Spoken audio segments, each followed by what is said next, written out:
Assalamualaikum dan selamat sejahtera.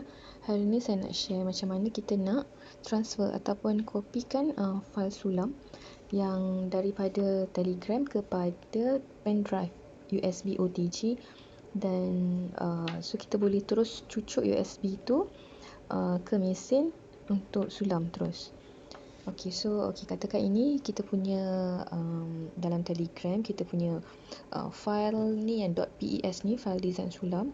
So caranya ialah kita tekan 3 titik tu pada file tu dan kita save to download. So bila kita save to download, maksudnya kita masuk ke dalam folder download. So kita cari folder download dan buka folder download dan kita ada jumpa kita punya file PES worldbestteacher.pes tu.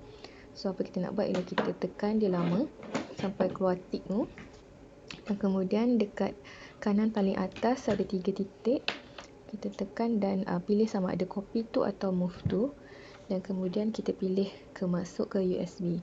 Caranya dekat tepi sebelah kiri ada downloads, RNE, SD card dan satu lagi USB drive. So kita pilih USB drive. So kita boleh paste terus kat situ ataupun kita boleh create folder baru. Hari guru kita letak dan kita kopikan ke dalam folder tu. So kita check semula ada tak, kita buka USB dan folder hari guru. Dah ada dah, world best teacher. Selepas kita dah transfer atau copy, kita drag dari atas dan kita ejectkan kita punya USB OTG tu untuk safely remove.